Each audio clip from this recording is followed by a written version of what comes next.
Hello, everyone, and welcome to the GeekWave. This is the low-budget show. It's the show so low it has no budget.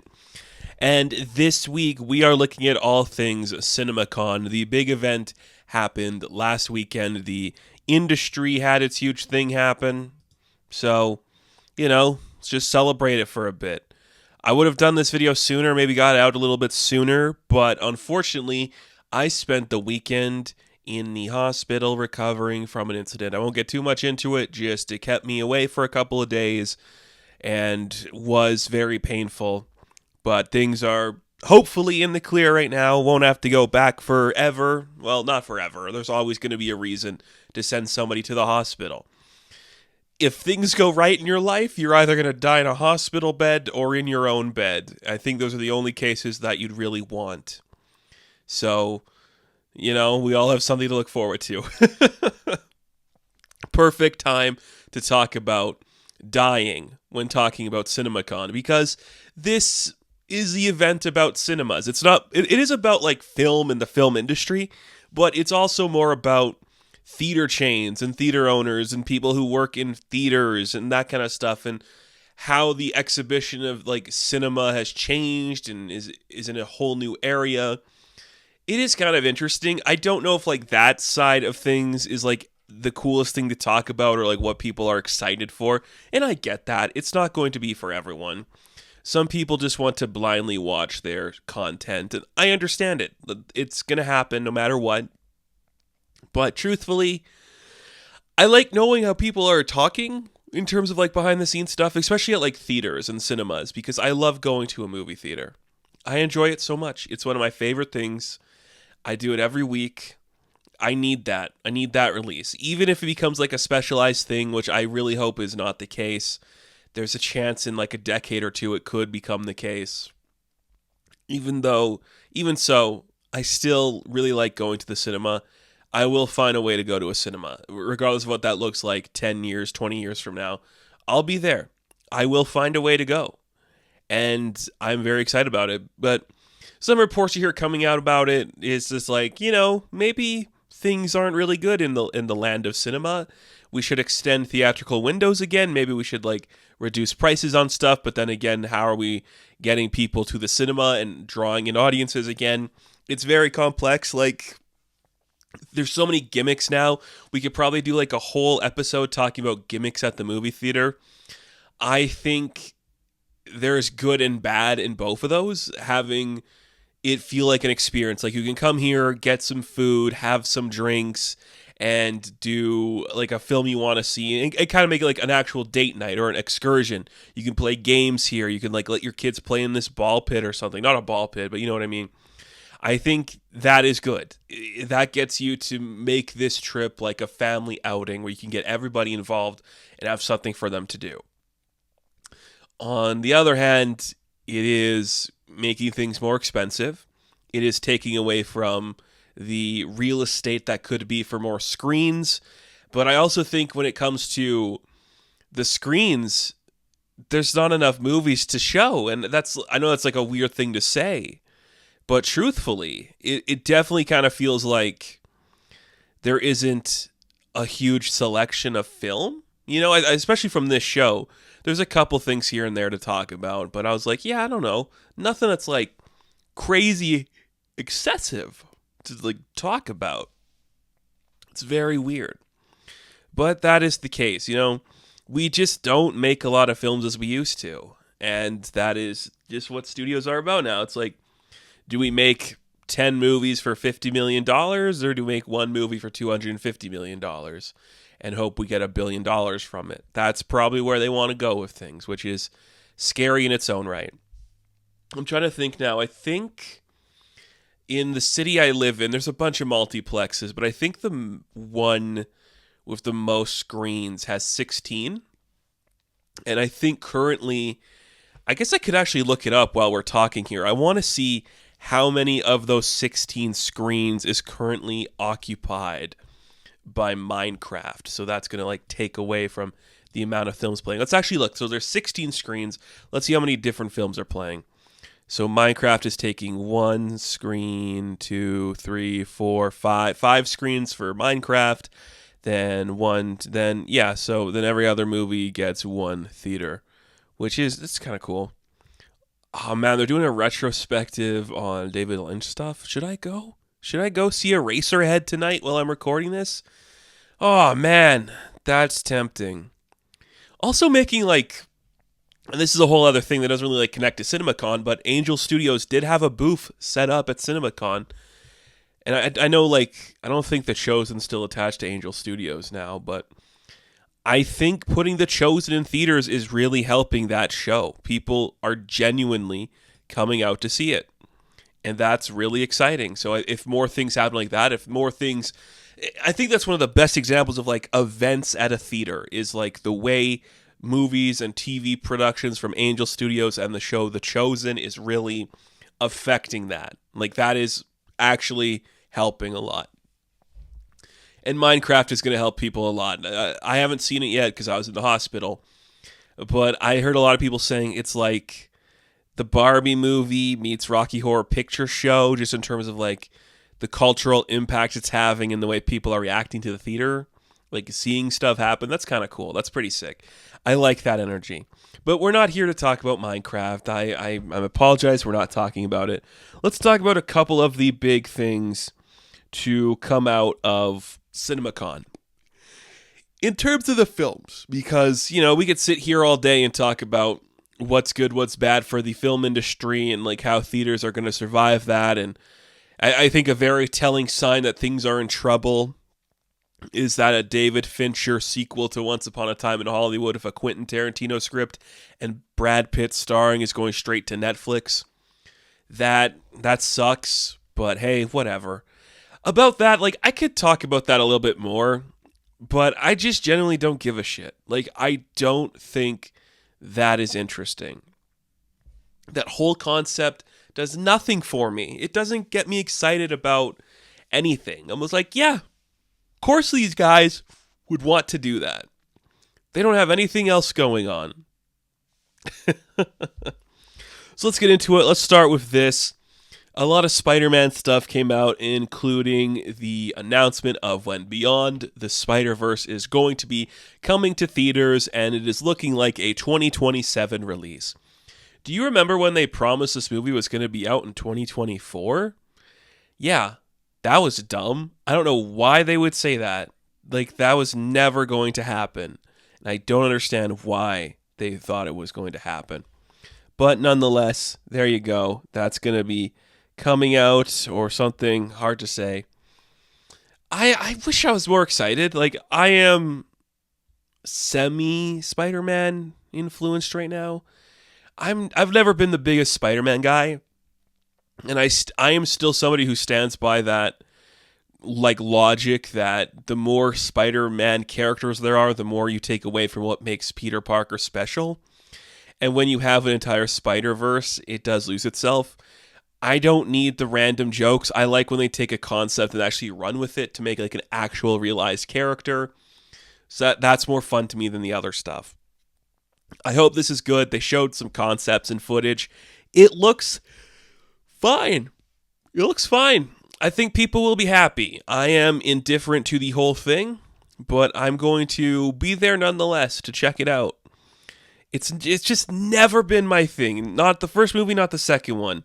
I have a fundamental problem with the second movie in the idea that any Spider-Man character is going to willingly let somebody die. I think that is a major inconsistent thing with that movie. I don't like to see it. It is fundamentally against the character of a Spider-Man. Should be any Spider-Man. I don't just mean Peter Parker or Miles Morales. I don't think a single Spider-Man should be comfortable with that concept. It defeats the purpose.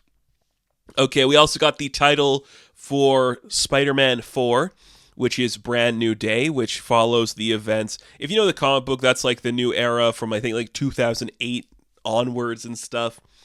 The marriage was dissolved, and now Peter is starting fresh in a brand new day. So, I mean, it's probably the best title we're going to get for a Spider-Man movie, because what else would you pick? One more day? I don't know. A moment in time? I don't know where you would go. There's so much around this movie that I find very interesting. I hope it's going to be good. Just the title Brand New Day just does not sound like it's going to be in a battle world, which people were theorizing, where it's like a Spider-Man movie post Avengers Doomsday. Set it before Doomsday. If he's even in Doomsday, I really hope he's not. But we'll see what happens here. I don't know. I wish I was more excited. I haven't liked a lot of the Holland stuff.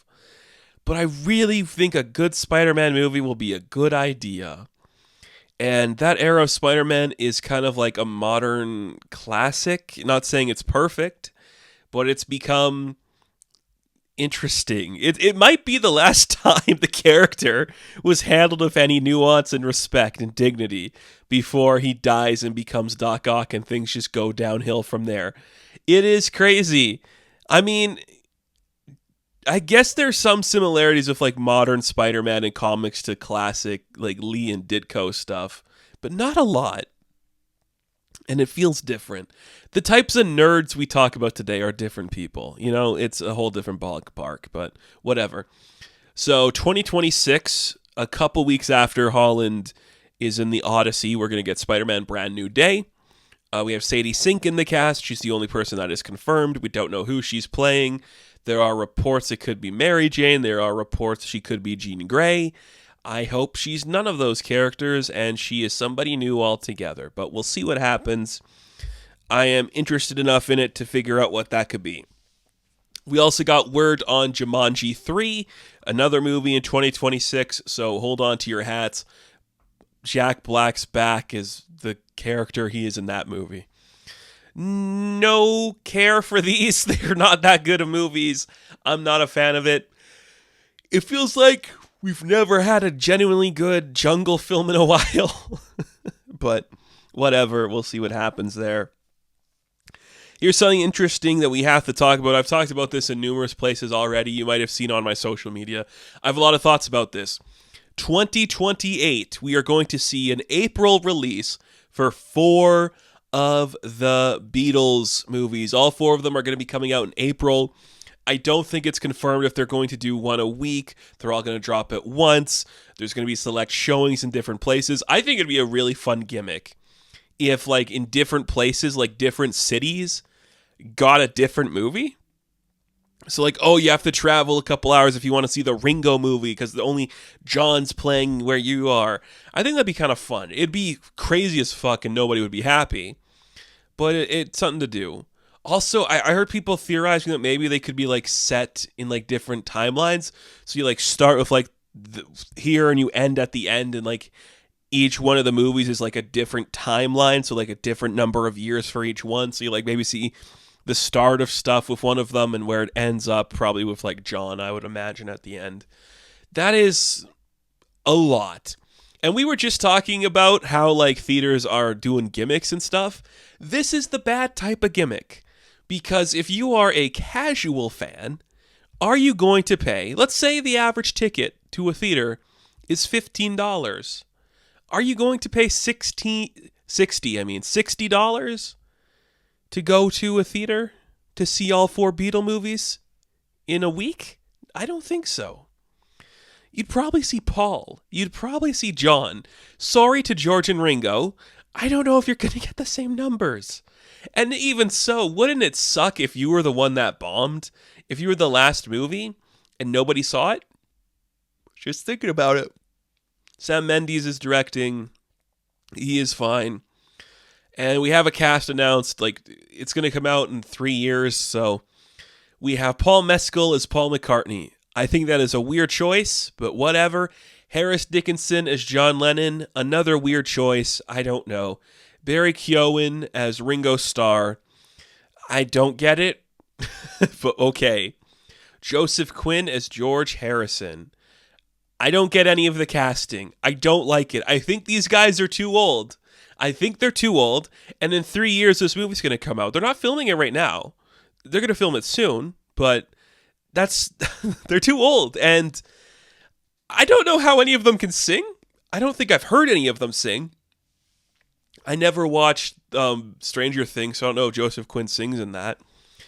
Very strange. I don't really like it. I think they're too old for like this era of Beatles stuff, unless they go all over the place in timelines. It is very TikTok casty, where it's like if you were to ask your favorite people on social media who you would cast as the Beatles, you'd pick these young men that you know aren't American. And I think that's weird. I don't like them. I don't like the choices, and we'll see what happens. I really hope this is good. Like, I think it's an interesting experiment. How willing are people going to be to commit to this? Like, I will commit to it because I do like the Beatles, and I am interested in seeing good movies. I like Sam Mendes as a director. I think he can make a good movie. But I just don't know how this is going to go. I can't imagine it'd be good. You should do it seasonally. Like, you open up in springtime. You have Paul McCartney in springtime. The summer of Ringo. The fall of Harrison. And just go on from there. I think that's a better idea. I don't know. Like, I think all of them coming out in the same month, that is going to suck. I don't know. And if you have to watch them in a specific order, what if all of, like, George is full up? Not that that's going to happen, so you have to see the Ringo one. It's like, it's weird. It's very strange.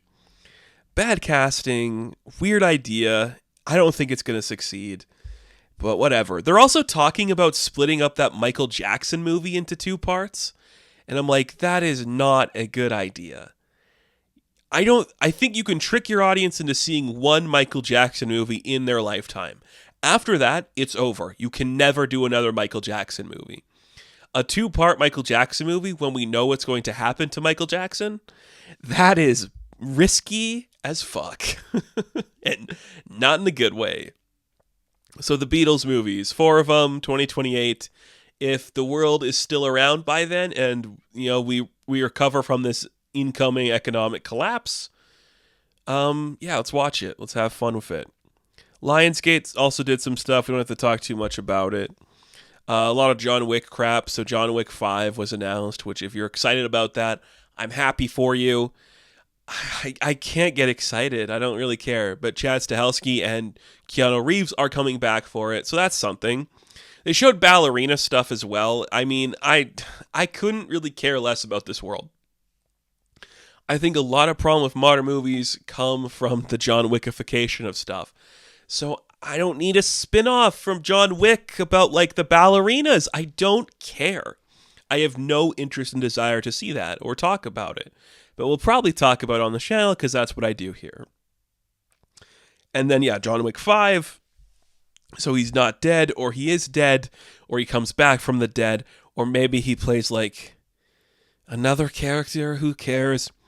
The Donnie Yen character, Kane, from Chapter 4, will be getting a spin-off movie potentially directed by Donnie Yen, which is exciting in some aspect. I like when Yen's like, just give me your stupid American cash. I'll make one of these that I can do in my sleep. That's fine. You make it so easy, bro. I'm so happy that you can do that.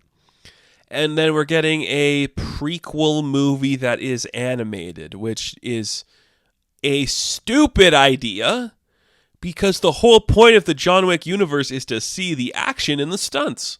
We don't love the world enough to want to see an animated version of it. At least that's what I feel. But nonetheless, things are happening. So there you go. More stuff. More John Wick. If you are excited about more John Wick, I applaud you. Personally, I am just not excited about it. But it's got its audience, man. People seem to like it. Men seem to like it. We should cater to more men, in my opinion. They have had it. They've had it rough, Men need stuff that they can like too. That's just like primary culture and shit. Anyways, that's a perfect segue into our next topic, which was the Warner Brothers panel. They showed off a bunch of stuff, and they talked about a couple of new movies they have coming out, so we'll run through them briefly. Zach Krager's Weapons was one of the big ones they talked about. I think this sounds very interesting. There was some stuff shown there, none that leaked to the public that I was able to see. But one of the things that we know about the plot now is that it's going to focus on a community where all of these students from one classroom suddenly go missing. And we see how that affects the community, and it's this very like psychological horror story. Oh man, like Barbarian was his last feature. That was a fantastic movie. I have some issues with it, but I just thinking back on it, I'm like, that is a singular experience that movie brought. And if we can capture that kind of magic again, I am for it. I am definitely for it. I hope it goes well. I hope it's a cool concept that gives us something unique to explore and experience. Can't wait. We also got some looks at Project Hail Mary. This is the new Lord and Miller one with Ryan Gosling as the lead. It is a huge, grand, sweeping epic, a big science fiction movie that is based on a book. Now, I am not too familiar with the plot of the book. It's an Andy Weir novel. I know he's a very famous writer. So, Project Hail Mary is a 2021 science fiction novel by American writer Andy Weir. Set in the near future, it centers on school teacher turned astronaut Waylon Grace, who wakes up from a coma infected with amnesia. All right, well, stuff's going to happen. Sounds like a real movie. Like, from all accounts, it's going to be big, sweeping in the scale of The Martian, which you're like, yep, let's do something in the scale of The Martian again. I think that is the type of science fiction narrative that we have been missing for a while, where it's, both fake, it's not real, it's based on nothing, but has real-world implications to it if we were to ever accomplish those things. Gosling has been doing good with his star power so far, and Lord and Miller actually sticking on to do a live-action project is surprising. So let's hope this picks up and does something cool. I think it will. And those would be my most excited announcements from the Warner Brothers stuff, except Maggie Gyllenhaal took to the stage and she talked about her upcoming film, which was tragically pushed back till 2026, called The Bride. This is a new take on the Frankenstein character The Bride, which stars Jessie Buckley as the bride and Christian Bale as Frankenstein's monster.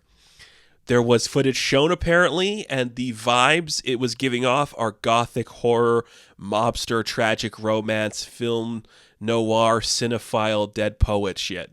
And I'm like, just slow down, okay? You're telling me the monster is like a fan of classic cinema and he's obsessed with just the old school tales and the whole movie looks like it's a mobster film from the 50s and 40s? You haven't had me sold on a concept in a long time. Do I think this film's going to be good? That is yet to be determined. But those words you're saying to me about crazy stuff happening, I am super, super excited and I'm super into that. That is exactly the vibe I want to see. The Bride is one of my favorite characters. She is probably my favorite Universal monster. And I just love the idea of reinterpreting that tale and actually making it this tragic romance that is just very poetic and film inspired. I think that is such a cool idea. I know they're classic works of literature, like Frankenstein in particular, but I just think The Bride and the monster are just so perfectly these film characters that you should tell filmic stories with. And I'm super into the idea of doing that. So this sounds awesome. The pictures that we've seen from it, I'm sold on those alone. They look really good. I don't know too much about Maggie Gyllenhaal as a director, but if this is going to be a little self-indulgent and a little too on-the-nose filmy, I still think that could work for me. That could be exactly what I want to see. I'm hoping it isn't a little too obvious or silly, but I don't care. It's Frankenstein's monster and the bride of Frankenstein. There's only so much you can do in the land of realism before you go a little over the top, and I'm okay with going over the top for these concepts. So I hope it's good. Very excited to see what that could be. We also got a look at Mission Impossible: The Final Reckoning. A trailer actually just came out, the one that they showed there. Oof, I'm excited, man. I'm super pumped to see what that could look like. I think that's going to be a really fun, really good movie. I really do hope it works. There's a chance where we're all just oh, okay. I don't know. I guess we're over it, but they have yet to fail me, in my opinion. So I'm very excited to see the conclusion to that arc. We also got confirmation. I don't know if this was a part of CinemaCon, but Ice Cube's working on a sequel to Friday, like the final Friday or whatever it's called. I don't know. That's kind of fun, I guess, if you're interested in that. I think those movies are fine, so I'll check it out probably. So I do want to end things talking about 2 trailers we got. They're big movies. I say big movies loosely. One of the trailers I was like, oh, that's very surprising. The other one I'm like, oh, that's interesting. So the trailer that surprised me, that I was really like, oh, this is kind of working for me, is the trailer for the new movie, The Naked Gun. This is the Liam Neeson-led reboot, Lego sequel to the original Naked Gun, which was the Leslie Nielsen comedies. And it stars Liam Neeson as Leslie Nielsen's son. So that's fun, Frank Drebin Jr. And it's kind of shocking to see like a straight up comedy that's going to be played in theaters. Like the jokes were very comic and just like, hey, this is weird. A little girl walks into a bank and she takes off her mask and it turns out it's Liam Neeson. That's a weird joke.